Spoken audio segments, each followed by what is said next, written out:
Shirt show. All right, let's go. Shirt show! Talking shirt! Shirt show! Talking shirt! Shirt show! Talking shirt! Shirt show! Shirt, man! All right! Episode 213 of Shirt Show! We're talking with Jared from AKT in Florida. Let's go! Hey there, hot stuff. Hey there.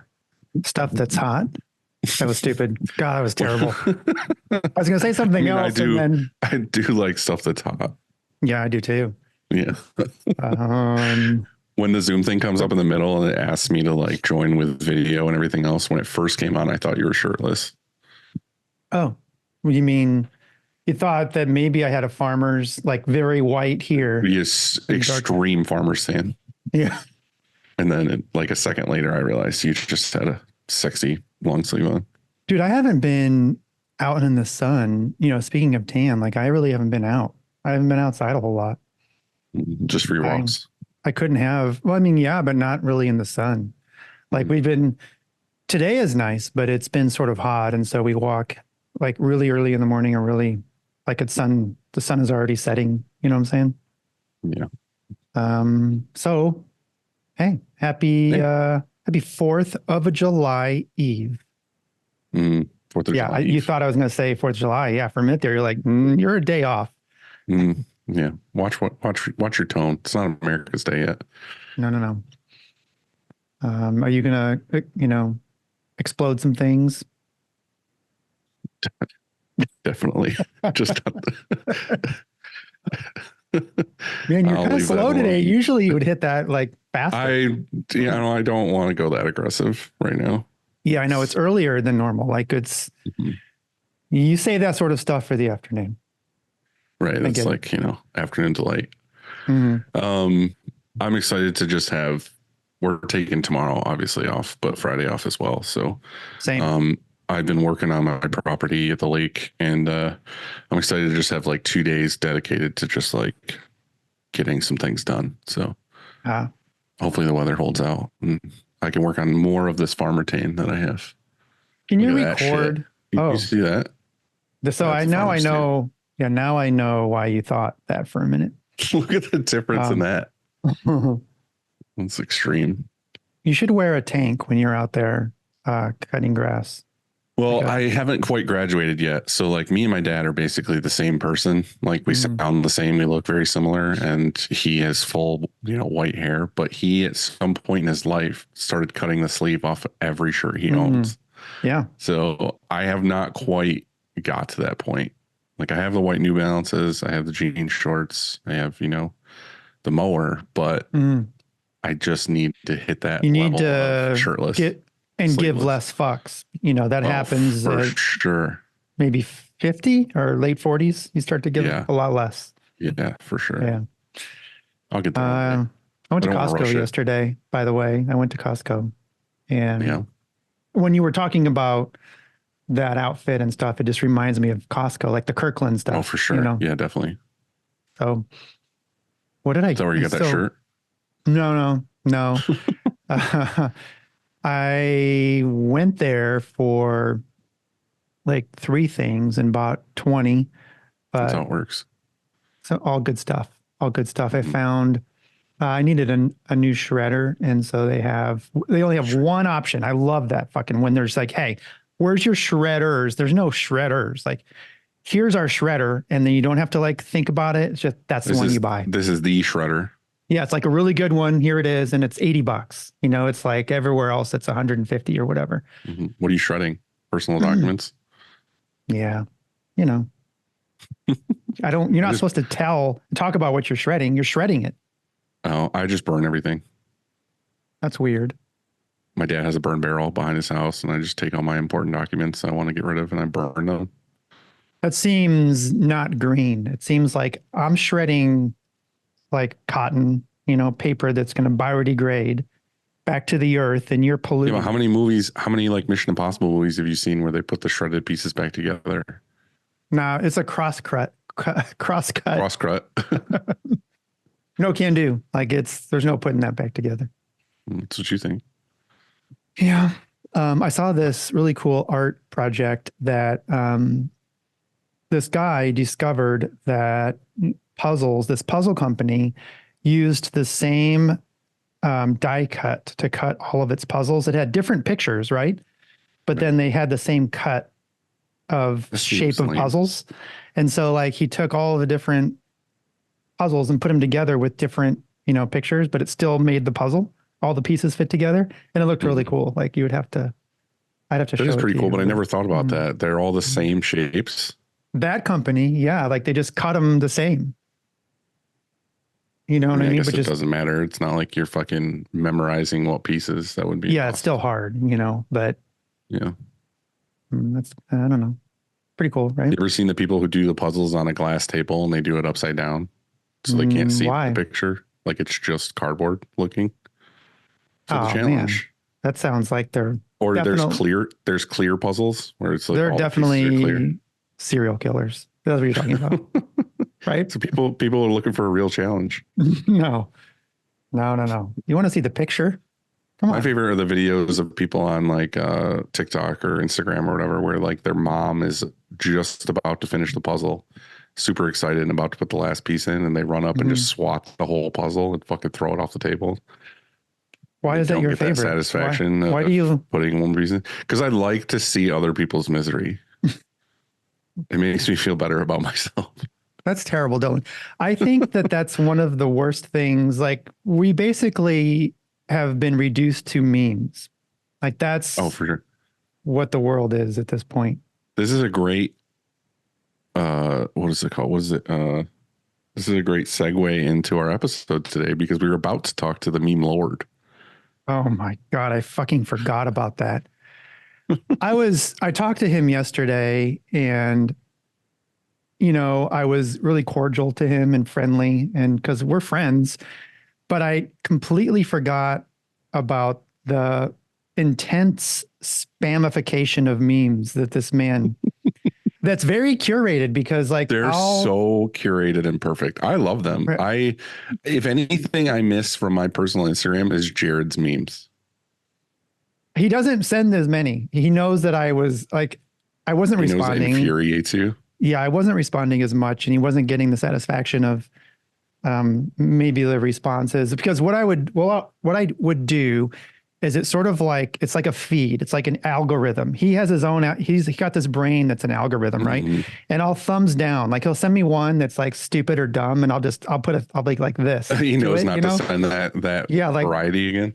Yeah. I try to fix the algorithm so that I get the ones that,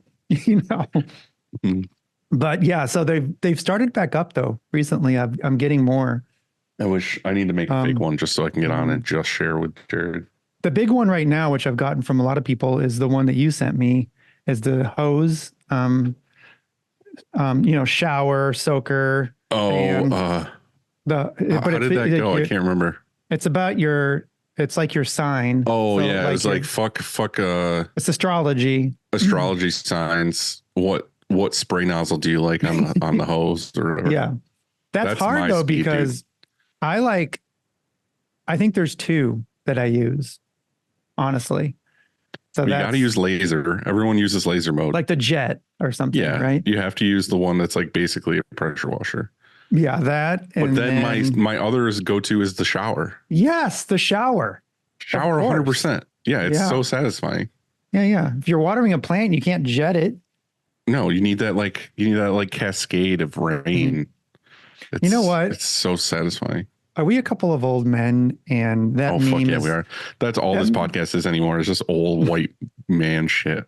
Where I'm going with this is that are we a couple of old men and that meme is sexual?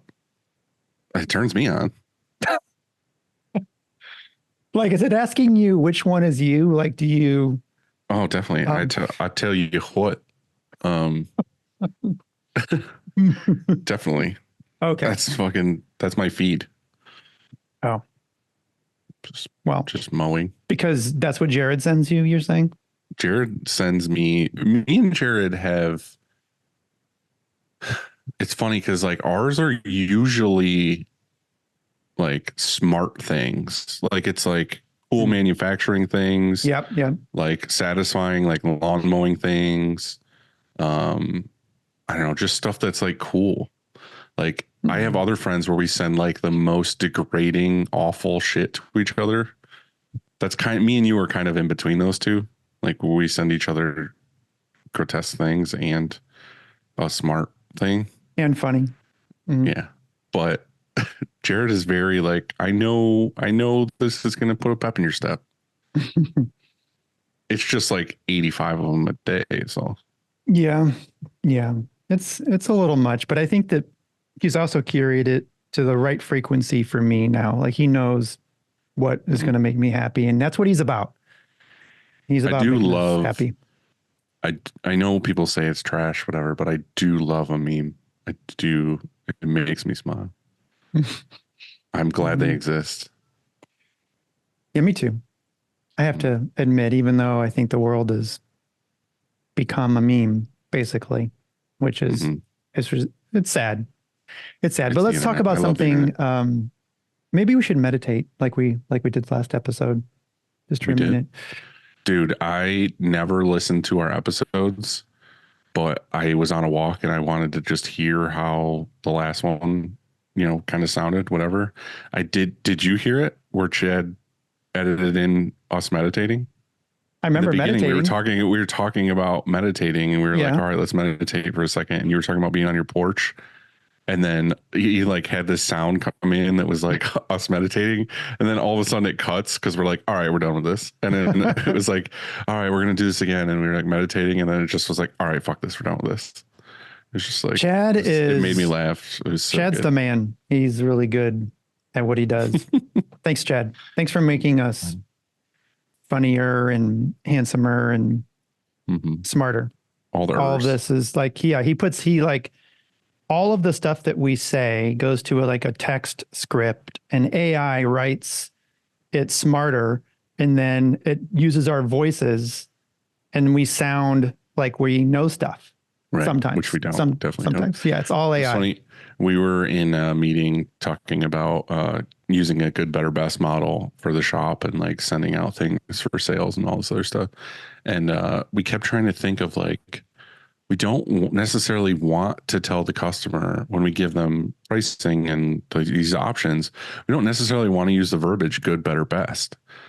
Because it sounds like we're trying to sell them. Like we don't want to use that verbiage. So we sat there for probably 20 minutes trying to come up with like different things. We're like, oh, tier 1, tier 2, tier 3. And I was like, I don't know if I like tier. Like we went through all these things. And what we landed on, because me and Brian, well, Brian said it, and I was like, 100%, this is what we're doing. It's good, gooder, goodest. I love it. And I was like, Yeah. yep, It's perfect. it makes total sense. Right. I was like, this is, going to maybe make someone smile a little bit. That's all I care about. That's smart. It'll be stolen. Yeah. But hey, I liked it. What else we got going on? So it's slowed down a little bit here for the 4th, and we're catching our breath, which feels really good. And we're working on some projects, and Anything good?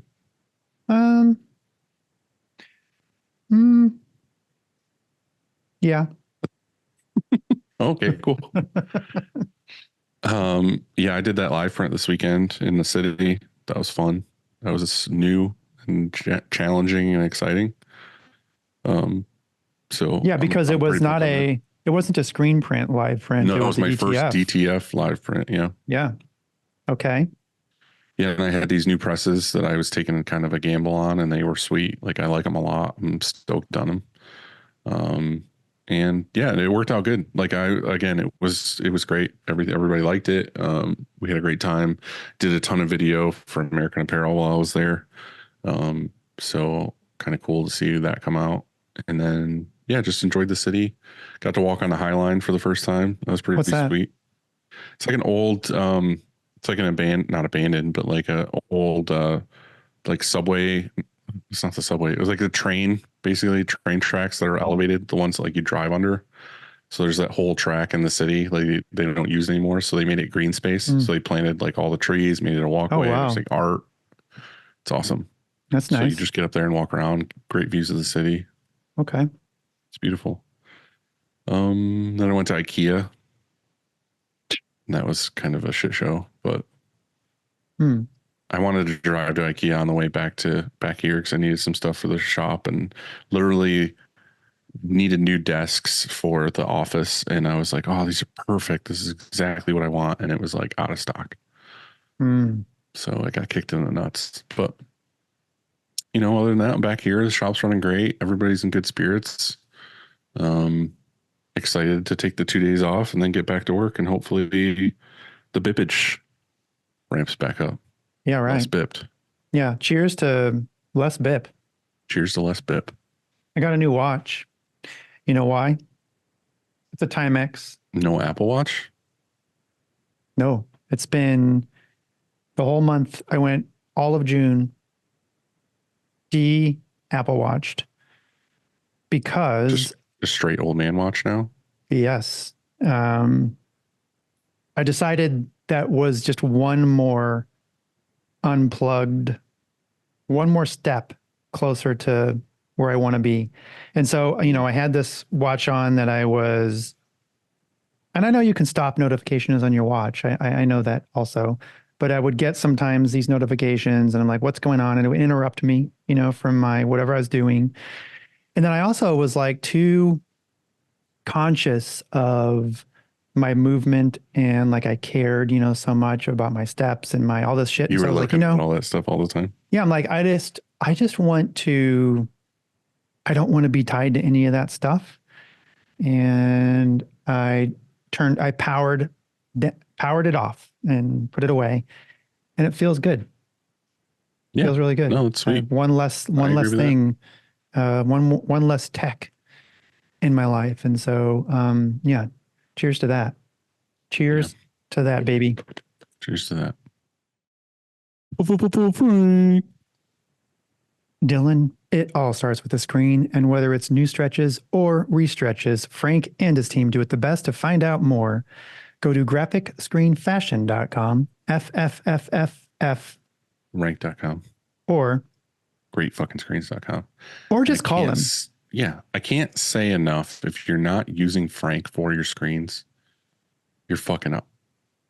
It's that simple. Simple as that. That's it. I don't care. I'd argue that all day long. It's the support. It's both through the shop They're the and then best also quality screens there are. That's it. Frank could be an asshole and still have the best fucking screens, but he's not. He's a fucking golden retriever of a human. yeah, it's a nice way to put it. I got another meditation story for you. Are you ready? I can't wait. On my front porch, my house faces west, and so if you want to see like the last of the sun for the day, It's called sunset. Yeah, but it was already set, and it was just like when I was out there, so it was dusk, and it was bouncing, like some of the rays were hitting the clouds just perfectly, and the birds were chatting about the day. There was a breeze. It was like dancing across my face. The birds were like, "Who's this fucking asshole out on his porch? You want to shit on him? No, let me shit on him." Dylan, I'm trying to put us in a zone here. All right, sorry. You ruined the vibe. Sorry. And I saw a little bunny rabbit, and it was hippity hoppiting, hippity hop, hippity hop. And I felt real present and grateful, What if it was like a racist bunny rabbit? Dylan, can you just not say anything? He was on his way to do a hate crime. Can you not say anything for 10 more seconds so I can tell you the rest of this? Yeah. You're ruining the chill vibe. Okay. So I promise you're not going to say anything. I won't say a word. So, and I'm just like really, relaxing, and I feel my blood pressure go down, and no, I feel good about it. You said you weren't going to say anything. You promised. I know you couldn't. I knew you fucking couldn't. Because the blood's headed to some other part of your body. Sorry, go ahead. I can't help myself. You done? Yes. And it was just perfect. Like it was a perfect. bet it was. It was a perfect moment, and then M80 went off from our neighbors like 3 doors down, and it almost killed me. Like I was like so relaxed in the moment, and I was like, "Fuck!" Startled me. Bunny died. Birds stopped chirping. Bunny blew up. Bunny parts blew up near your feet. Yeah, so that's what happened. Awesome, right? Cleaning screens is no fun, but Easyway makes it way more funner. Their line of eco-friendly chemicals will make reclaiming screens a whole lot easier. Check them out at easyway.com. Easyway. This is the easiest way. GraphX is the source for production-ready digital art and remote art staffing. We use them every single day. They can help any size shop from just starting out to enterprise level. They got you. Learn more at graphxsource.com. But it should be love. It should be a warm hug. It should be .warm hugs. It's 1-900hotstuff.com, or what did I say earlier? Stuff I like, hot stuff that's hot. Hey, stuff that's hot. It should be heystuffthат'shot.com. That's what it is. Yeah, they have two ways to get there. .org. Choosing the right emulsion for your shop is complicated, and that's why we love Chromaline. Go to chromaline.com to watch Kev's vids or contact him on Instagram at the Emulsion Guru to get the answers you want. And also, just, I don't know. Wow, that was quick. They're just the answers. You need to take a drink. You got anything by you? You need to take a sip of something? I got fresh iced tea right here. Take a big old gulp of from Dunkin'. Yeah, there it is. S&S has been our go-to apparel source since day one, with over 85 brands to choose from, including, let's see, we got Comfort Colors. We have. We're doing this again. Yeah. What can you name one? Just one. You're gonna list everyone. Can you name one out of the 85? Can you do that for us? Toltex, Gildan, Bella Canvas, Next Level. I was Very about good. to say Anvil, but that ship has sailed. Oh, you know what else has sailed? Delta. Yeah, I saw that. That's gone. Yeah. Stop. Okay. Dylan, you have something to say about Gildan. I do actually have something to say about American Apparel. Oh, what you got? Today's episode is sponsored by the OG of the shirt game, American Apparel, the original go-to tee of the industry, the original premium tee that has inspired all others. AA is back. Make American Apparel your go-to for premium blanks. Yes.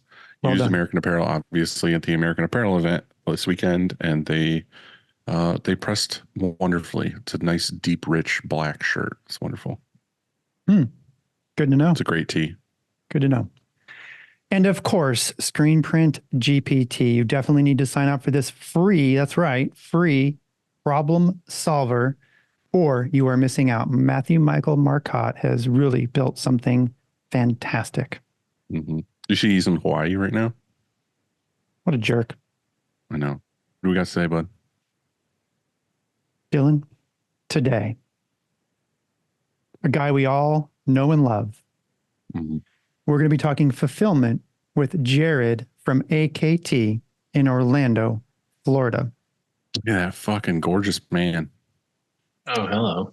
He's got a nice tan, too. Audio clicked on just in time for that. Thank you. Perfect. You're welcome. This is glorious human. What's up, dude? How are you? How's everybody? Oh, living the dream, man. That exhale beforehand is how we all feel. I find myself just saying living the dream to everybody, and then I am like, it probably is.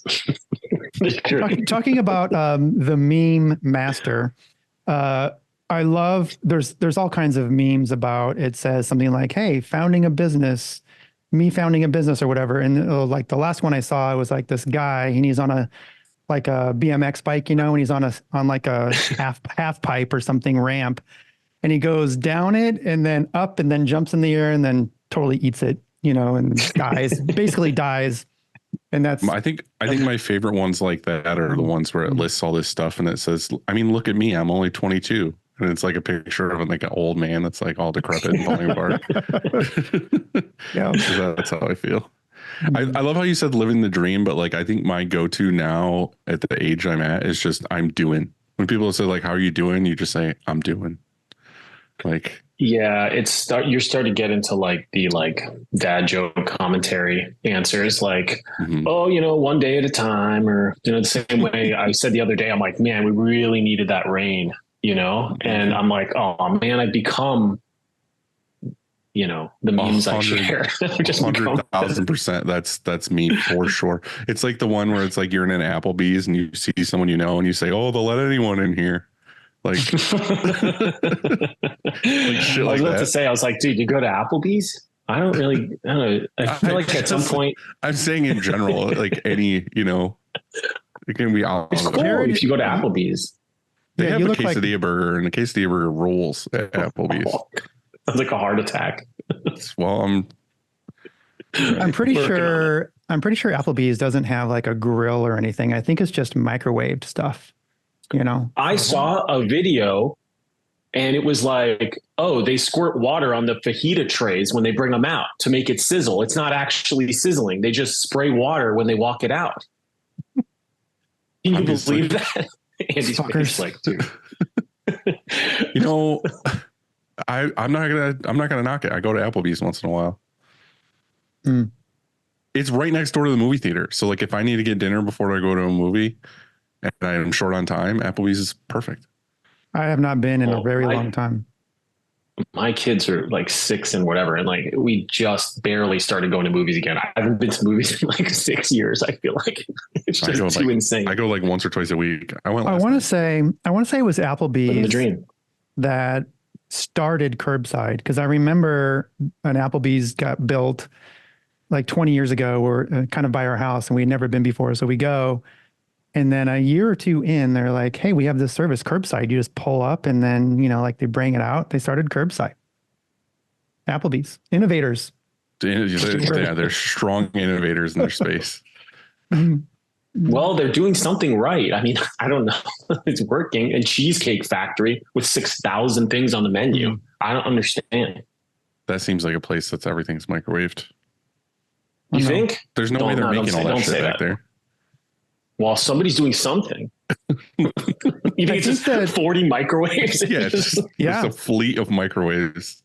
Yeah, water bottles like, for the fajita trays. It's kind of like how screen printing is going to be DTF. It's just all DTF machines instead of like presses. And hey, we don't need a grill. We just microwave. They got a Kanban system back there pulling out like packets they sous vide that they just throw in the microwave.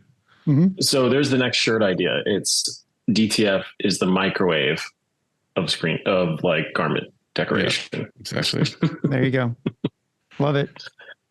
So how's I know last time we were on, we talked about how AKT works and the whole shebang, but now you guys are in a new spot where you're trying to, you guys have had other places before. Yeah. So what the fuck are you doing now? Why are you making about 11? It depends which of us you get on the show, I guess. So about 11 years ago, we started working with, we would outsource to a shop in California called Glad Rags. And, we ended up doing like a joint venture with them where it was just like, we all owned a piece like of the business. We funneled all of our stuff there, combined all the business, and we just ran it together. Over time, we just kind of consolidated it into AKT. So then it just became AKT West, right? And everyone was moved to an employee, and we owned it for a while. Then we kind of rolled that into our main facility here in Orlando. The decisions that led to that, like it probably would be different if we did it now, like knowing what we know today. Then like we just have a better understanding of our numbers. We understand our metrics better. We understand what things take and all that stuff, but if we hadn't rolled it into Orlando, we wouldn't have had like Matt, my director of production, moving to Orlando, and Robert, my director of operations, coming here, which really changed the entire organization as a whole. that gets us to the point where I can say all this stuff now going, oh, we could probably do it now or whatever. So back in like October of 2023, Matt said he had to move back west, like him and his wife, like there's just family stuff and they have to do their thing. Right. It wasn't an easy decision for anybody. And it was super scary at first, both internally for our entire operation and, just as friends, like after that long of working together. Right. Yeah, so. And one thing leads to another. And, I think it was discussed over a holiday dinner or something as the new year approached. It was like, hey, well, we don't want to do California, but don't you have family in Vegas? And, or like outside Vegas or something, and then it got very serious towards, well, let's do a West Coast thing, because the hardest thing of it all, it's not buying equipment. It's not where we send orders. It's not, any of that. It's, do you have someone you can trust? And I don't mean someone who like has a good resume. I mean, somebody who you really, really trust. And right. Matt is that person for us. And, that's super important. So meanwhile, fast forward 6 months from him being gone, we just got the keys yesterday to this place. So now the fun part and expensive part starts. So it should be interesting. But for us, it's a good logistics foothold. I was going to say the whole point of this isn't necessarily for capacity, right? It's more for that you have a band that's in West Coast and need shit tomorrow. Yeah, I mean, the short story of it is, yeah, you can get stuff to places faster, right? And ultimately you could pay expedited shipping, but the world we're in, even if that's completely reasonable, somehow you're getting pushback on it, or it's your fault because you're located in a certain region or something. So, we do spend a lot of money outsourcing, and we're at capacity all the time in a single shift here in Orlando, and we still, just because the flow of things, like you can't predict some of these huge touring schedules, like we don't get notified that reliably, so so it's about the quicker shipping turns and that kind of stuff. So, but it'll always be a struggle unless it's the exact same size as our facility here in Orlando, which is it's 7 autos or something, right? Unless we have the exact same setup in Nevada, you're always going to have a problem. You're never going to feel like, oh, let's just send it here. There's going to be a capacity issue somewhere, or we're going to have a full schedule or full enough to have to not be able to handle this massive thing that comes in. But ultimately it's about being able to squeeze as much as we can, keep the money in the ecosystem here, Jared, instead of building everyone else's business, What is it like right now? And I know Vegas is a different real estate climate maybe than St. Louis or New York or whatever, but what is it like right now looking for a space? Were you buying or leasing? Leasing. Yeah, leasing. So how's that now? What is it like? It's been a fun process. I don't know why it has been so difficult. You'd think you were trying to rent some place in Manhattan, the way these people are just really just aggressive, and I think they get screwed over a lot as a transient town. Businesses come in, they go, we didn't find a lot of I don't know, maybe it's just different in Florida where we're like, yo man, you want to lease this space? And they're like, yeah. And we're like, all right, let's do it. We want it for this. And they're like, can you do this? And then we just go. It's been endless back and forth and ridiculous expectations that no normal business would ever be able to maintain. We're pretty big, but it's still it was just weird. And we had to have that conversation where everyone's like, we love the spot. And my business partner, Alex, who, he handles tons of real estate things all the time. And he's like, don't fall in love with the space. You cannot. He goes, just be ready to walk away. And we had to do that a couple of times. Why? So we have all what these was the problem? What was some of the speed bumps that they were? I mean, they just had they were charging way too much per square foot, beyond what is reasonable. They've been vacant for however many months. We're they take a month to respond. And then you're you already wasted the entire difference we're discussing here. And they just, it's I don't know if it was out of country owners, or we don't really know. It felt very much like California to me, where everything is just kind of a little bit more difficult, and everyone is very, I don't know the right word. They are the desired one. I guess maybe in Florida, there's just a lot more available real estate or something. I can't really tell, but we also are looking for something very specific. We don't want to spend a bunch of money on a rented property because ideally when it works out, which it should, the plan would be to then actually put money in, maybe buy something, you know, when we are ready to go up a level, you know? It's funny. I was just watching a show this weekend. I wouldn't normally watch it, but like a friend of mine is actually on it. So I started watching it. It's called like Owning Manhattan. It's about like the Serhant guy, real estate guy in Manhattan or whatever. And it's very like trash TV almost, where it's like, you know, it feels like a Big Brother or something weird or one of those kinds of shows. Anyway, the real estate agents in it are selling like, you know, all these super expensive like Manhattan apartments and homes and all this other stuff. But then there's a couple people who sell like commercial real estate. And it was funny listening to them because their whole goal is to just get the biggest numbers possible all the time. They're like, all right, well, I just sold a $20 million building and I did this, or it's $100 million or whatever.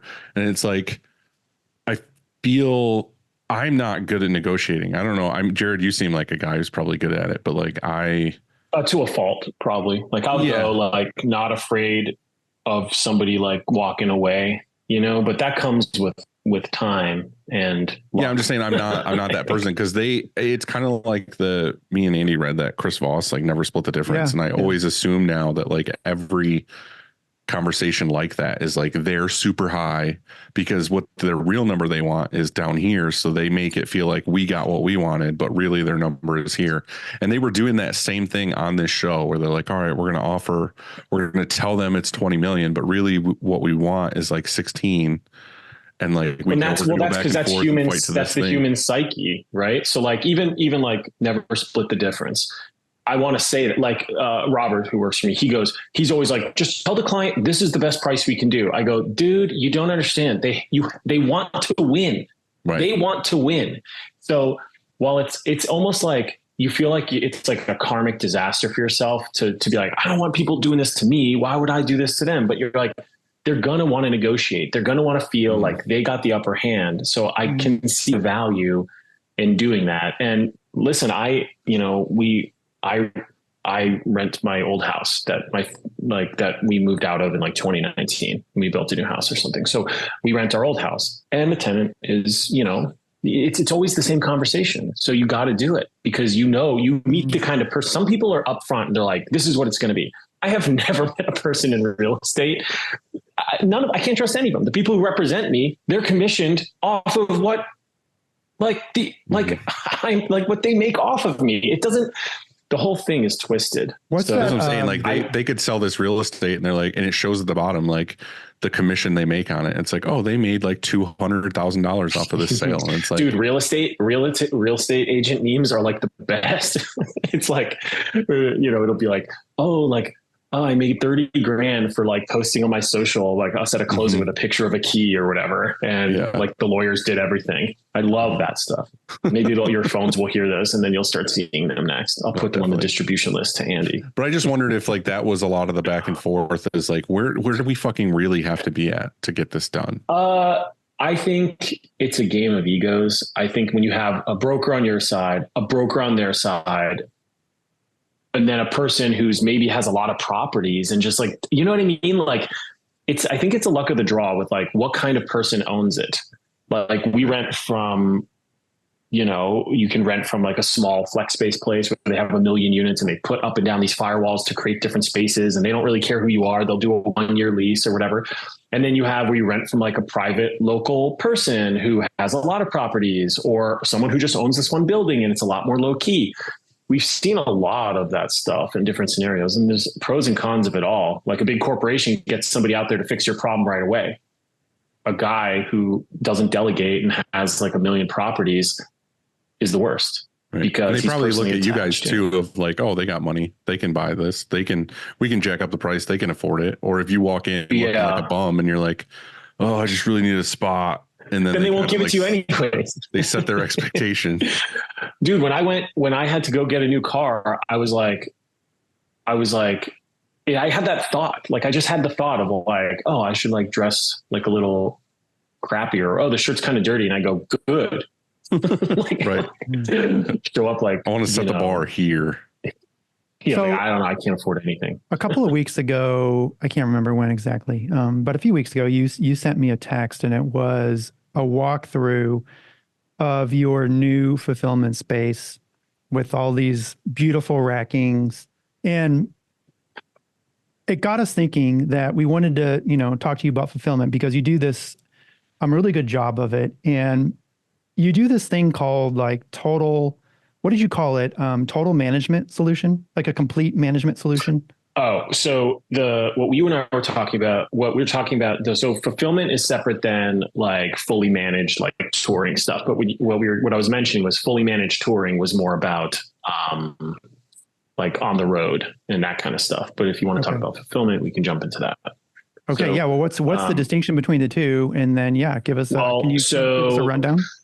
So fulfillment, like in terms of our fulfillment services, we set up, we've been doing it for since 2007, we've been doing fulfillment, right? And it was always in like a homegrown system, but over time it became a homegrown white labeled stores because we deal almost exclusively in bands and some clothing brands for online stores.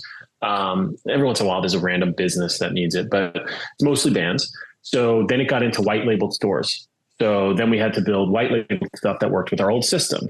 Fast forward, 15 years after that. And now everything is switched to Shopify, which is now at a point where it obviously makes it way easier for us. But we had to spend the last 7-8 months to now, like converting the entire warehouse from old school clunky proprietary software. That's like, I was going to say, it's core. When I've talked to you, almost all your stuff was almost custom. Yeah. And that's a big move, is to try to get away from that for fulfillment anyways. We still run our shop off our own Run My Shop software, but so now we use a proper warehouse management software that connects to all the Shopifys. There's like over 100 something Shopifys. It connects to all of them. Things are barcoded and bagged. It's just not what it used to be, which is a good thing, but migrating it over is insane. And it's also emotionally taxing when you realize that, 10% of your stores are 90% of the business or whatever.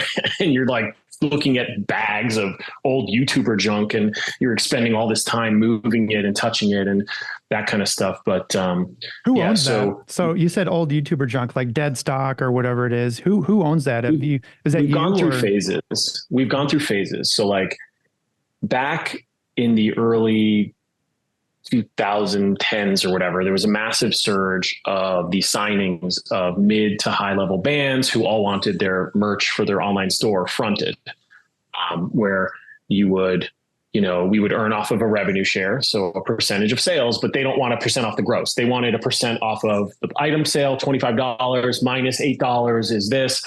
I don't know why I picked a number I couldn't do in my head. Sorry. And then you take a cut of that. But they also don't want to pay for the merch up front. They want to recoup as it sells. So for every $8 recouped, we get the $8. That was great for bands, for them. And then next thing you know, you have all this fronted merch on your shelf, and it's not like a net 60, it's not a net 30, it's not a net anything. It's a net, when the term ends, you pay it all back, or we convince you to promote it really hard or whatever. So that's what I was going to ask. Is there something in their contract that whatever stock is left over, they have to buy at maybe a wholesale rate? For sure. 100%. Because that's what we were doing. It's definitely what we've done. And trust me, as the guy who funnels every transaction through my or every contract through my fingertips, it has all these little things that I've learned over time. But the truth of it is, the truth of it is, how many of those people actually buy that shit back or just okay? So, well, the better question is this, right? The better question is, well, okay, so what's the trigger for getting paid back? They fire you or you fire them. And then the more likely scenario is their star fades and they become kind of nothing. And then you're like sitting here going, oh, this kid who was like a huge YouTube star who now works at like, whatever, Target, and doesn't matter anymore because we weren't really, there goes the sponsorship, man. You guys could have lined it up perfectly. So, it took us a long time to get into the point now that our data is good, now that we've purged all this old stuff 100 times, now that we know and bagged and cycle counted all the stuff on our shelves, now we know here's what's on the shelves for real. let's do a housekeeping report or whatever. And then we can go, okay, let's purge stuff that has SKUs that haven't sold in X and put it in overstock. And then we'll have housekeeping for overstock. But dude, you're talking about, it took us 15 years to get to this point because we're just so busy and focused on everything else because that's not fun. Now I could start it and build it amazing for anybody else. I could help anybody make an incredible system. But we started like, bootstrap, just doing our own thing, reinventing every little wheel that exists, So, and that's something I think that is important for all of us. And there's things too, like I have employees that kind of hold on to old systems and processes. And I'm like, I think they think that they're doing me a favor by like keeping it going. And I'm like, dude, like the road to get here is worth what we have now. Like, I know we invested in this and this sucked or this didn't work or whatever. And it's almost like going back to you saying we had a West Coast place and we learned a bunch of shit of what not to do and what actually worked. And now you feel like you're in a space now where it's comfortable to do it again because you know how to do it better. So it took you all those years to do major and that to get to where you are. It's still a risk. You're absolutely right. And there's still a risk with doing West Coast stuff. There's even a risk with, and I'll get into this next, about us taking fulfillment out of our main facility because there's not enough space for production and fulfillment to do their own thing. There's a risk in that because you're adding X dollars a month to whatever we're paying in rent now, But I look at that and I go, I make a choice, right? And this is more personal to my perspective. I fixate on the money side of it, which again, it matters and it's a lot of money. Or I focus on what is this giving the team the ability to do and not be miserable and probably contribute to a ripple effect of problems that I cannot articulate on a piece of paper directly. And having no space to stage, having 7 autos in an effective 10 to 12,000 square feet in an oblong configuration, because there's so much fulfillment stuff, most of which is just there, having a backup overstock warehouse of 8,000 square feet for dead stock for e-commerce that they have to drive over and pick from 3 days a week instead of it just being on all those beautiful racks Andy saw. Like these efficiencies that we're finding, and again, we're barely there. Like we're just finalizing our move now. I'm really excited to see that stuff. Going back to what we were talking about with like deal structures for e-commerce and the bands who get the clients who want the fronted merch. We have a couple who are grandfathered into those old deals. But what's funny is they recoup their shirts as it sells, at a flat rate, call it $8 or whatever, right?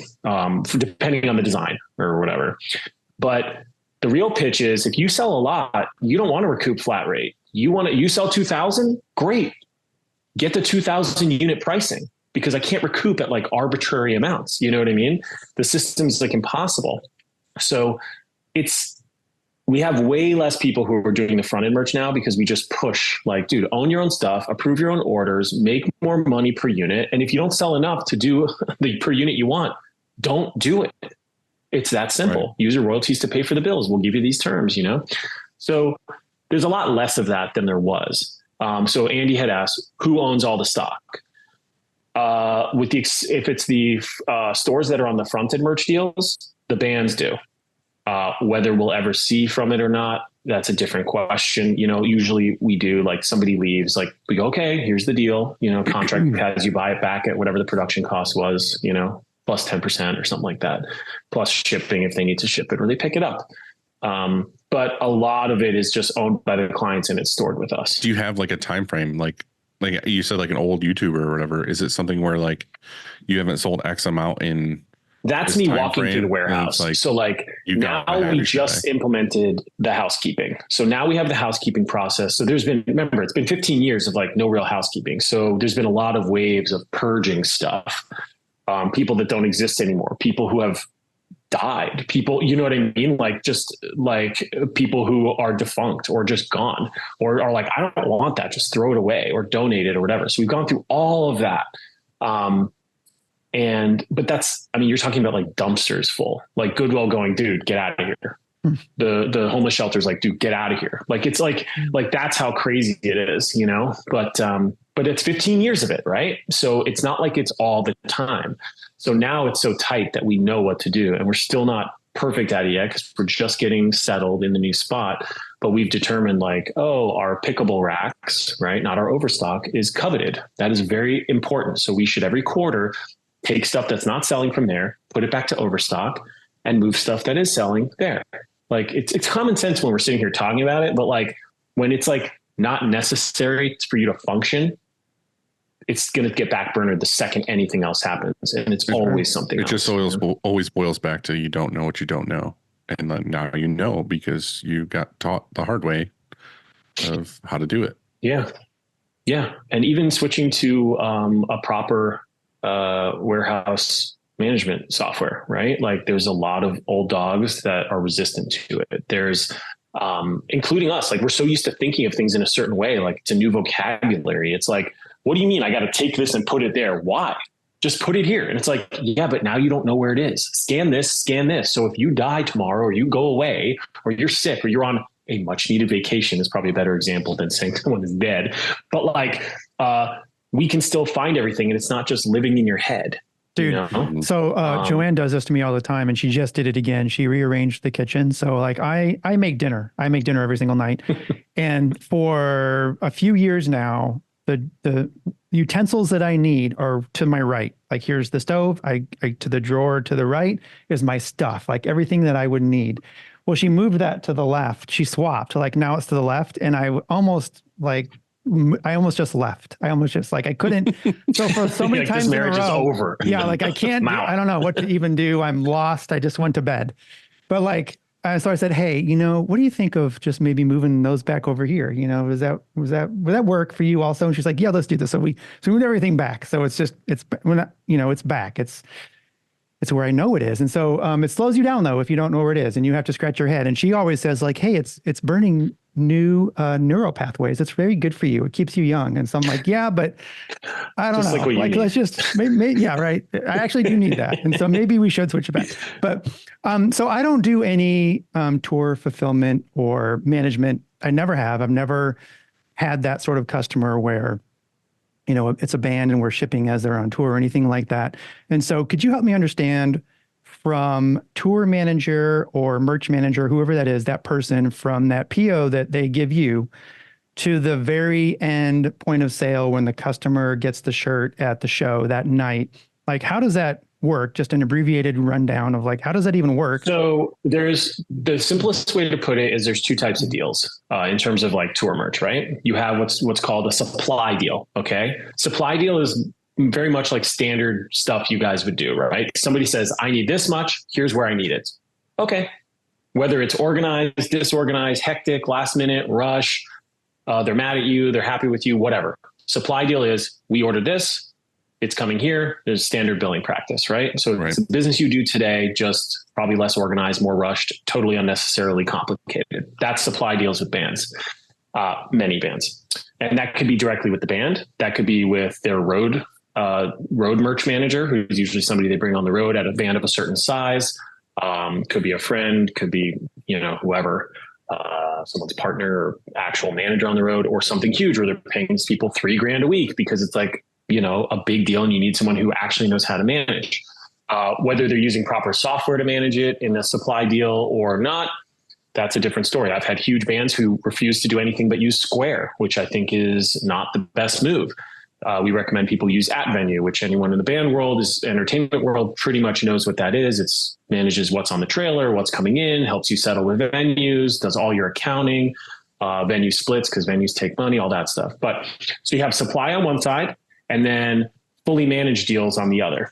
Fully managed deals is the best way to describe it. And a lot of the stuff can be done a la carte too, but consider this like the fully featured one.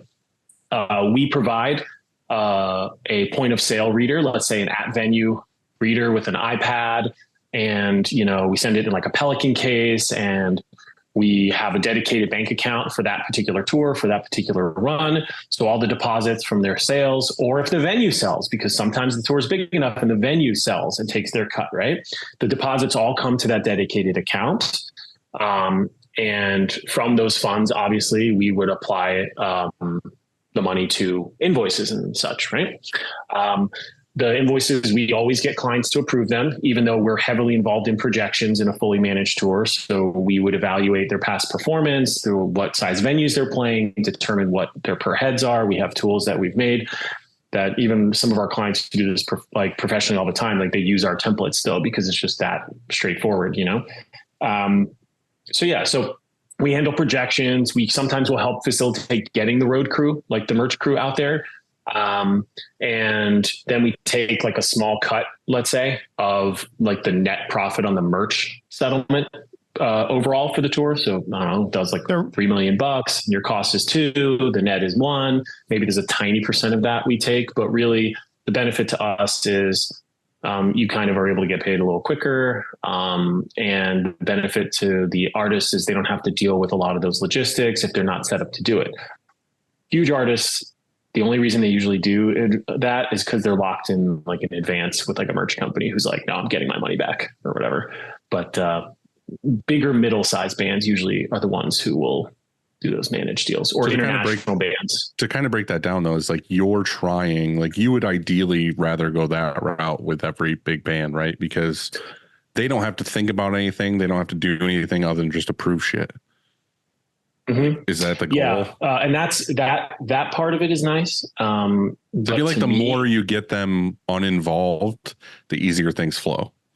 Sometimes. Don't get me wrong. They're still going to say what they're going to say, but I have people who won't let us do projections and they undercut it like crazy because they're afraid. They're afraid to lose money. And then they're afraid to pay for shipping to make up for it. You know, so you kind of get stuck no matter what. But I think one of the major benefits also is cash flow.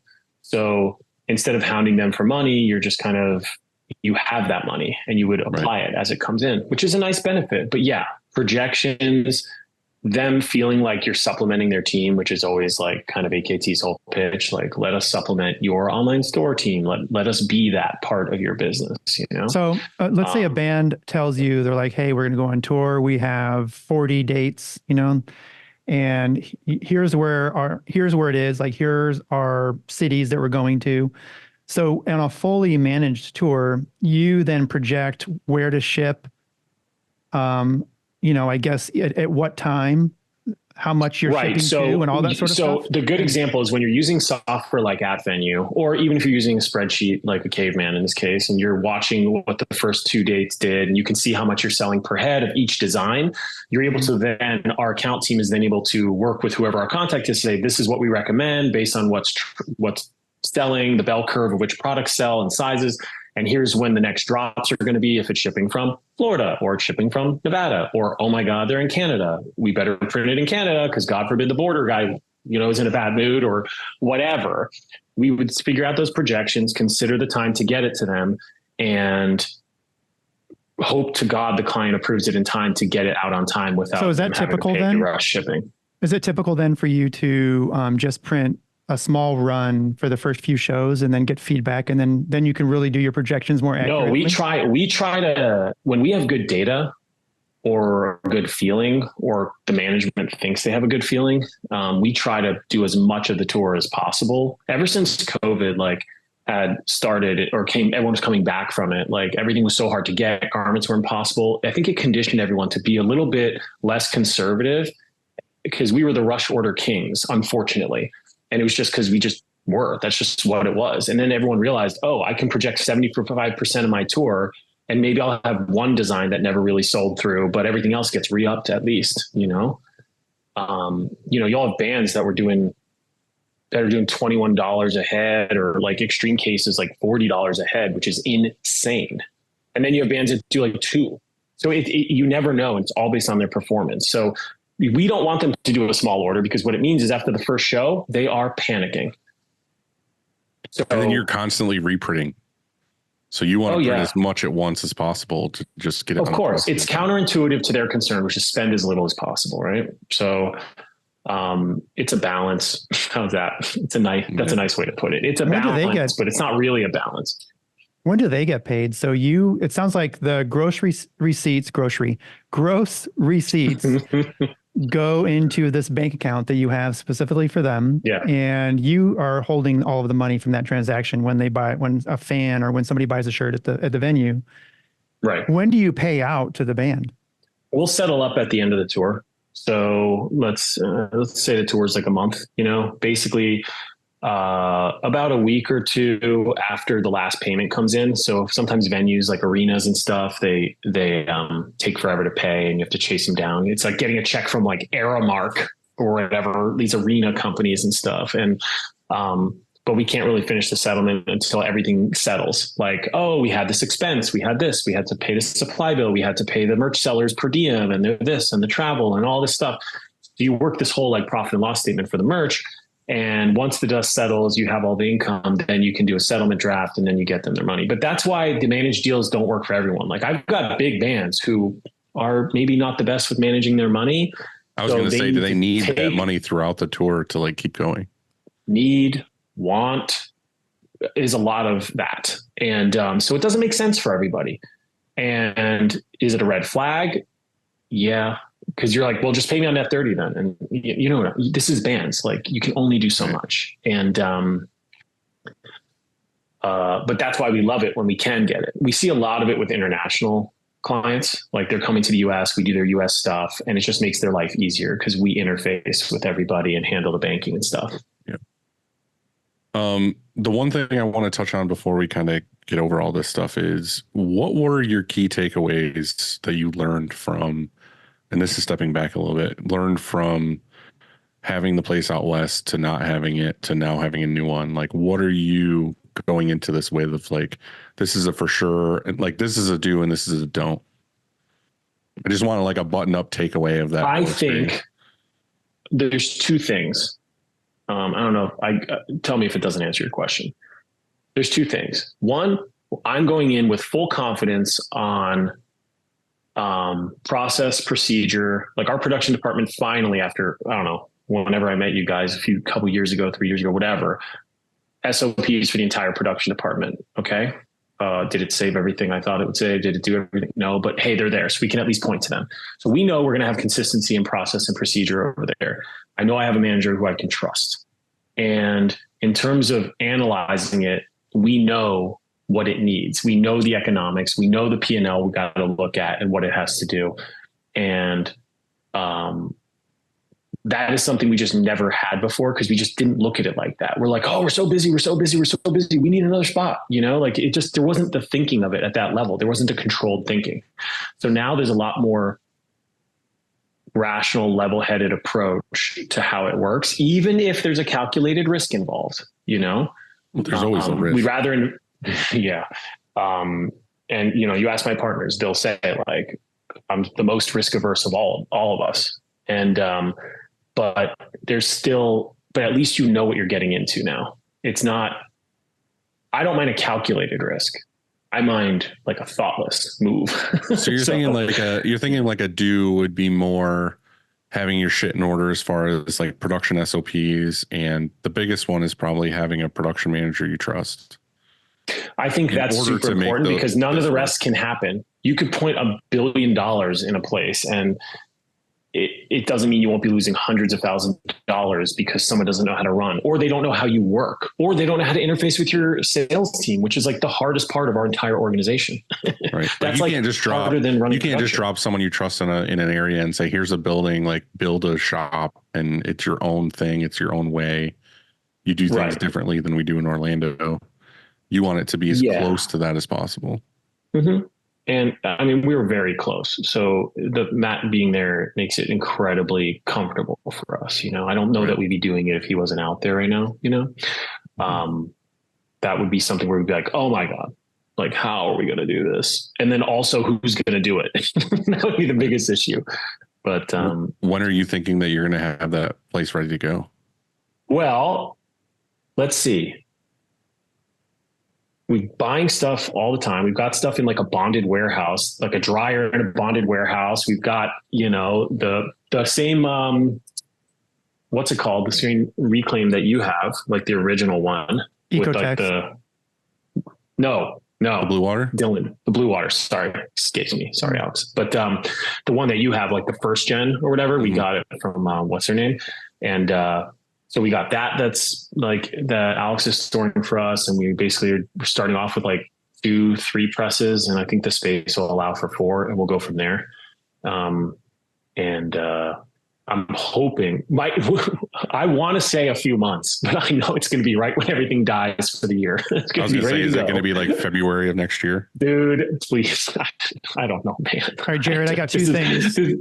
Yeah. I got two things before we go to I think Dylan has a listener question, but the first thing is that you have a digital squeegee for sale. So if anyone is looking for a digital squeegee, a DS, Jared's got one because Yeah. it doesn't work for you. You thought it was going to be able to solve a problem for you, but it turned out to be not a solution, right? For your client, for your certain. Yeah, thank you. Thank you for pitching my commercial. Yes, Yeah. I was going to send you a video file for inserting into this later. Yeah. So we bought it and it was very much like a Moneyball kind of situation. And then just the type of clients we had, like just the specific kind we had, the hand feel, just it wasn't enough for them. Plus, like we don't have it on like a massive press. We have it on like a 14 color, so we can't put all the different spots we want. It just didn't kind of work out. So of course we're trying to sell it. And so if anybody has respectful offers, please let me know. We can just do so much more with just a straight up 14 color. Well, the nice thing about your people DS, just don't care. the nice thing about your DS that you're trying to sell is it's lightly used.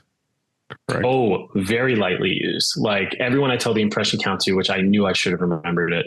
It was very little. Like we basically use it's whatever press it's on, we use it maybe like 10% of the time. And I think last the count was like 80,000 impressions or something. It wasn't much. And we got this like right out of COVID. It's like 2022 maybe. So it's very new. It's good for, we just don't, it's like, we also don't do DTF. Like that doesn't work for our demographic. We thought we could convince everyone to do all the digital stuff. It's not working for us. So if that's part of your model, it's amazing. And obviously the thing is you could fly down to Orlando, you could hang out with Jared, you can get the DS, you can go to Disney. Oh, careful. Andy's like, I'm out of here. Don't you have a brewery also or something like that? Yeah, we have a sports bar. We have a sports bar, and connected to it is a speakeasy tiki bar. So yeah, you can eat for. I'll throw in a burger. Meals. Throw in a meal. I'll throw in a lot of stuff. It's all good, man. But yeah, it is great. It just isn't. Our clients like aren't letting us use it as much as we want, and that is super frustrating because we try to get like in with the future. And the clients are just like not there for us, you know, the same way we don't do any of the digital stuff really. Like we just can't. I hear everyone talking DTF and I'm like, dude, I couldn't push this on my people if I wanted to. It's not working. Maybe we just need more like corporate or commercial or it's just your aesthetic market. people. Yeah. Yeah. All right. Next question is, which team is larger, your production team or your management team or fulfillment? Yeah, no, like which side is I think production is like, I think it's like almost 40. You have 100 people though, right? About right? There's 107 I saw yesterday. I think fulfillment's like 20. So, 40, 20. I guess administrative, there's a lot. You have a lot. So it's like 50-50 almost. Yeah. But in terms of like a single department, I would say production is the single biggest. But yeah, if you just say administrators and sales, like, yeah, that's probably most, but that's kind of cheating, Yeah, I just feel like your front of house people are very specific in dealing with a lot of big things. It's not like you can just have like one person for this thing. It's like there's like that's my sales pitch.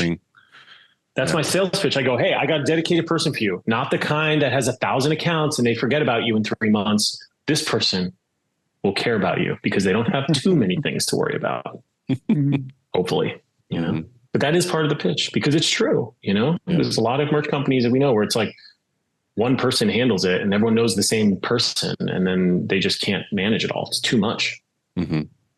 So I went through listener questions and a lot of them were just like, hey, this guy's handsome. God, he's so gorgeous. How is he not on magazine covers? Things like that. Especially that old picture. Yeah. Well, you fucker. Like I asked you, you glazed over that question like 3 times of like, hey, I need a photo. I don't have a good picture. You know what? I went on the internet and I found one that I was like, look at this fucking handsome guy. So anyway, we kind of talked over a couple of these other ones too. And the one that kind of stood out to me earlier on, and we did kind of touch on it a little bit, but maybe you can elaborate, is Ron at Talk Shorty said, how is it working with band managers directly? Challenges with logistics and forecasting. Like, what would you say is like your ideal person to work with? Is it the band directly? Is it a manager? Is it the merch guy? Like, what is your ideal transaction?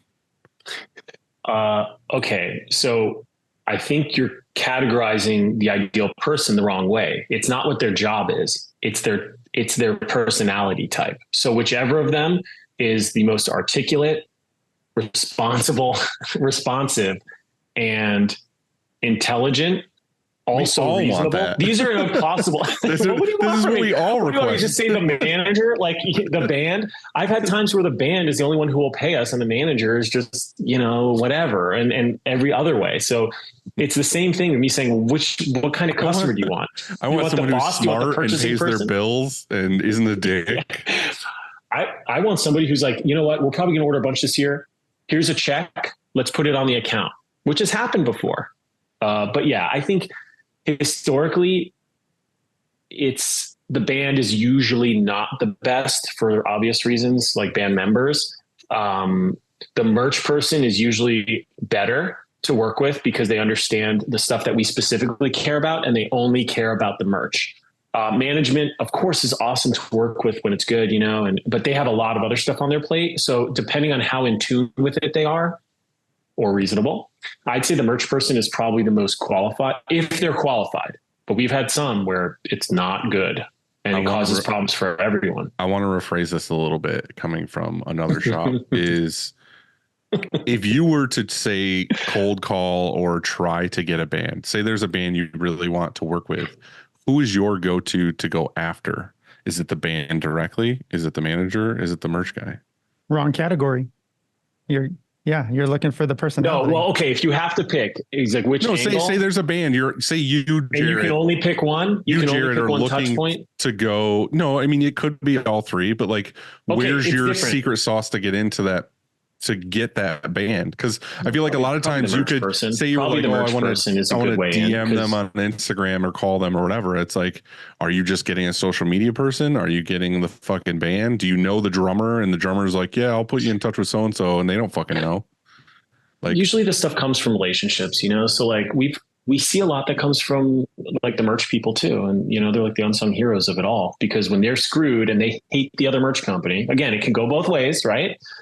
This fucking sucked, like sitting there, doing their job or whatever. And they're like, this sucks. I got to tape this box or whatever the problem may be. Something more important, maybe. You're there, you're friends with them. And they go, let me just order from AKT because this is pissing me off. And then they can kind of get that through, Mm-hmm. But I could say the same about the management. But I would say, if you ask me this week, I'd say the merch seller is a good one. If you're trying to get in with somebody who already has a deal somewhere else and the tour's already happening, merch seller is a good person to make yourself of service to. Mm-hmm. And your pitch is I've got a dedicated person. We'll totally take care of all the bullshit, and you guys. Yeah, I think with them, like we've switched our entire pitch. We put out during 2021. We put out that 2 decades of merch book or whatever. That was like all of our crazy portfolio. Everybody loves that book, by the way. Oh, that really awesome. Mine's on the shelf, but yeah, a lot of people just talk about that book like. That's awesome. Amazing. That's really good to hear. So much work went into it and stuff. And by the way, on that topic, who are you coming up with the designs, or is typically the band? We have a creative team. So we've got a creative team in house. So nowadays, a lot of bands have their own designer. Like it's become less of like a service and more of like a means to just helping people, it's not like a profit center necessarily, but of course we do charge and do artwork. So if they need help, we're here to do it. And we do awesome stuff. Whether it be album layouts all the way to, we do all the store layouts for ourselves, for our clients. We do, obviously all of our social stuff, and we help bands do design if they need, or we modify their stuff. We do it all. What was I going to say about the book? I was going to ask about the book. Is like, do you feel like that was a passion project, or that actually like helps you get things? Okay. So the book, it was a marketing thing. Okay. So like I found myself like wanting to do like pitches and stuff, and like really struggling to be like, dude, I have all this stuff in our showroom that I just took out of boxes and it's just there. And I'm like, I'm tired of just like sending pictures, and I have to explain to all my reps, like, well, just take some pictures from there. And it's just a pain. So I'm like, well, what if we did a book? Because we saw like Lincoln Design like we were following their Chop Up podcast and all this stuff. And we're like, dude, we should do this, and so we put this book together. We had an intern take photos. Those are all iPhone photos, by the way. And like, we just printed a bunch, and I did a bunch of VIP gifts. So like, you guys got it. A bunch of our clients got it, like a whole thing. And now it goes for pitches. Sorry to interrupt. What is your guess on how much it cost to put this together? And then I don't know how many you ordered, like 1,000. How many did you have to get? Like as little as I could possibly buy. So like, what, Dylan? What the was cost the minimum? on this project? Yeah, how much? Well, it's made in the USA, and what's funny is it's not super. They're not okay. It's like I bought like maybe like a few hundred, a couple hundred, maybe 250 or something like that. And I think they're like $35 a piece. So it's way less than I thought. Well, way less dollars. We didn't do hardcover. We're not made of money, but I'll tell you what, it certainly has paid for itself through the vibe of like, I feel like it has to have paid for itself, but it's a marketing thing. And the reason I mentioned the book is because we had, like, I've shifted now, especially with the book, it makes it easy. Andy's looking at the clock. It makes it easy now to like camera. Like I have a monitor of there's movement. Somebody's it makes it easy now for me to go, look, there's no question if I can do what you need here. The question is, are you ready to work with us or not? Like that is a straight up, like an honest pitch I have. It's not salesy to me. It's what I truly believe, and I find that it works really well, and it's very true. But it also has taken us almost 19 years to get to the point it's where almost like, like have all of this. It's almost like that customer who's like, oh, can I get like an on-press check? And I'm unsure about this. It's like, we've been fucking doing this forever. Here's an entire book of the shit that we can make for you. Like, yeah, I'm going to have all my sales reps call you when they say that. One bad thing happens. Now every single thing is a press check. Like, cool. Yeah. It's just, I feel like it's rewarding for you guys to see and just be like, hey, we fucking have done this. And this is all the stuff. And now we're taking pictures of every cool thing that comes through for whatever the next version of it or something, and I don't know. I don't know what it's going to be. It's a PDF at the very least. You know what I mean? And, I don't know. It was really fun. I didn't even think about that. If you got a PDF version, you can always just email that to like every okay-ish new client. Yeah, that's kind of what I do. Like if they want to do the lookbooks, like they have to kind of talk to me, which is kind of messed up. But I'll kind of like gatekeep the books a little, because otherwise like it's going out to everybody, but it doesn't need to. I'm like, just send this PDF. It's you don't want to be. That's a great one. Let me send a box with a handwritten note. That's what I do. Yeah, you don't want to be a Uline where everyone gets a fucking Uline catalog. Dude, immediately go into the recycling bin. It is amazing. I literally take mine out of my post office box and drop it. Like it goes directly into the blue bin. Like never even opens. Well, I guess they charge enough for like craft bubble wrap or whatever craft paper to be able to afford to do it or whatever. All right, Andy, you ready? I'm ready. So we have 3 over and underrateds today. The first one, it's an obvious one, but necessary, and it is fireworks. Overrated, underrated, properly rated. Jared, you go first. Overrated. Dude, I'm with you. Okay, I say this as somebody who, again, it's not just me. Like I would like to see them. You can't remember them great because all the footage looks horrible. Okay, and then I also have little kids who, of course, it's like a whole problem. So to me, today, in this point in my life, overrated. I feel like there's different levels of that. Andy was before you got on, Jared, Andy was telling me a Zen story about getting freaked out by his neighbor blowing up an M80. But to me, that's super underrated. You need to be that kid. Hold on. Are you saying lighting fireworks or fireworks show? Because that's what I'm trying to say is it's different. Lighting fireworks is glorious.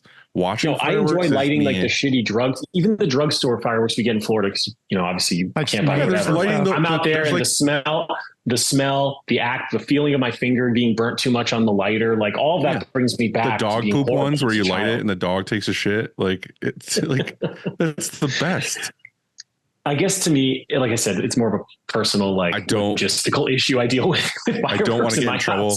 I don't want to get in trouble for saying this, so I don't know. Don't say it if you killed an animal. No, definitely not killing an animal. I'm just saying that you can make sparkler bombs. Like we used to do that. Like you take regular sparklers and you like electrical tape them together like a lot and light it, and they explode. Like Cool. No, there goes all the views the algorithm pushed on this video. Awesome.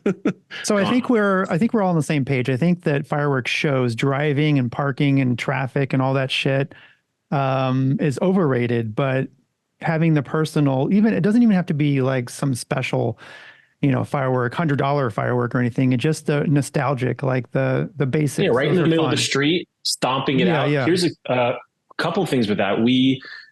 Years ago, we were on a ski slope and one summer in like North Carolina, and they were doing fireworks. And I remember looking up just at the sky, and a spent mortar just like hit me in the head. It had a whole mountain to land on it. It hit me in the head. And then we did fireworks here in this house a few years ago. I have the footage. I'll send it to you. Splice it in. And I left, I had a couple duds, and I like soaked it in water. Cause I'm like, oh, I'll just soak it in water and then leave it or whatever. So I left it by the front door. Like everything was soaked in water with all the spent stuff or whatever. And then all of a sudden I'm like, man, look at these asshole kids across the street lighting fireworks so close, man. We're all trying to go to sleep or whatever. And then I go outside. I'm like, oh my God, I guess, it wasn't wet enough, or that's not the right thing to do. And it relit, and the entire fireworks went off on my front porch. So there's a bit of risk even to the drugstore stuff, but I'll send you the clip. America. Hey, everyone, be sure. safe out there. Watch your fingers and toes. Okay. Number two, I was eating these earlier, and it like inspired me to make this number two. Ready? Veggie straws. Ew. Dude. Gross. Yep. Listen, What do you think? when my kid was like 2, the kids were 2, they would eat those things from school. No, I don't like them, but that's just me. I respect that you like them. No, I never. Do you Hold like on. smoke them like a cigarette?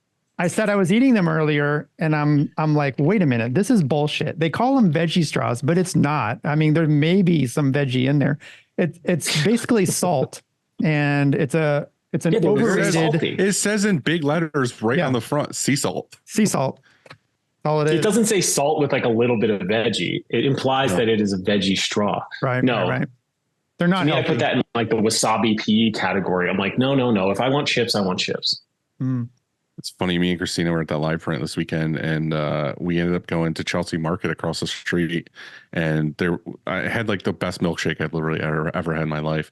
But they also had a candy store in there on the way out that was like all these like weird, exotic, whatever candies. And I was like, oh, we should grab some candy for the staff, like the American Apparel and Live Nation people that they were hanging out with. So I was like, oh, it'd be really cool to get candy cigarettes. So I went in and I found they had candy cigarettes. So we bought a bunch of packs and took them over.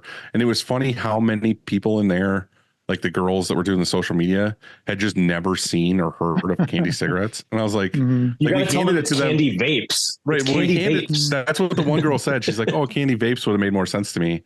And I was like, I handed it to her, and she's like, they were disgusted by like, oh, you're giving me cigarettes? And we're like, no, it's candy. And they were like, oh, what? And then they opened it. Like, no, it's fun and it makes you look cool. Right. I was like, you gotta roll it up in your sleeve, and you gotta fake puff on it, whatever. And it was just like, so the joke of getting them candy cigarettes was just so lost. It was like, why would you give these to me? Like, I don't understand. And it was just like, all right, whatever. Like, just. Is that a dead rat behind you in a box? Yes. Cool. Cool. There you go. Okay, just checking. Number 3, last one, swamp fans. Ooh. Oh, dude. First of all, here's the question. I want you to each guess on the count of 3 how many swamp coolers I own now in Florida here. Well, we talked about it a lot when I was there the one time, and you were trying to get more. 15. We didn't even need a guess. And how effective well, are it they? went on for a long time. In 100% humidity, it blows a little bit of cool wet air onto people, but it's better than nothing, So not like if you look at the diagram from the websites and it goes, where is it most effective? Like Florida is not that. But then the warehouse in Vegas or North Vegas that we have comes with a swamp thing built in, like to the whole building, which is unheard of for me because we come from the swamp, But I am about to put in 3 20,000 CFM roof mounted exhaust fans above each dryer here in Orlando. If it'll ever arrive. What's the strategy behind that? You're just going to pull out that heat get rises. The hot air. Yeah. Yeah. Okay. That's my thought. Now you know as much as I know. And like, I'm like, hot go up, so suck hot out. And I'm like, that has to help. Right? Like, you know, it's, you know. I love your mentality of just like, fuck it, I'm gonna buy the most expensive thing, cut over my ceiling, do this, and then find out it doesn't work. You're like, you know what I should try for my clients? A DS. Let me just buy a DS. Nope. You know, it does feel like that when you phrase it that way. There was a lot of math. It doesn't feel like that when I phrase it that way. That's fucking what it is. We are not the kind of company that has like a bunch of money laying around to mess around with stuff. Like this was all like very calculated, very much like, let's do this, or whatever. And then all of a sudden you're like, oh, there's a direct correlation with the bands who have the most insane designs with the bands who refuse to accept anything other than what in their mind a screen printed t-shirt should feel like. Yeah, even though the color detail is there's a direct correlation, and that became the problem. It's a feel and a nostalgia and it's almost like you want to like, you know how like in like we just need to like have like a layer of clear texture that makes it feel like a screen print that goes over all of it. And then everything to be crusty. Yeah, just a layer of crust. It's like popcorn ceiling, but for t-shirts.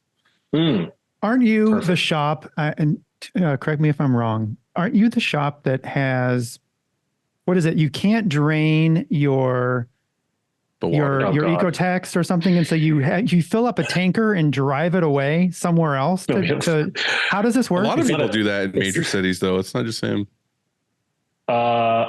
Yeah, so we're on septic, so we can't obviously drain. Although the chemical companies would argue you can, but I don't know that anyone has a drain field big enough to handle. But yeah, so we pump into like 1,000-gallon tank, and we do runs for disposal. So it's a whole thing, and it's not ideal. Like I'm constantly.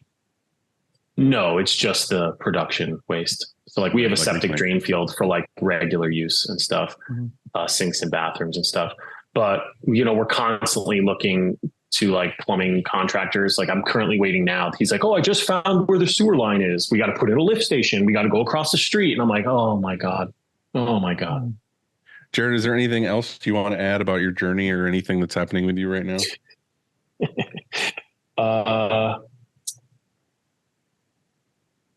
No, not really. I think like, aside from all of this stuff, I think what I learned like you about guys are in a really good space right now.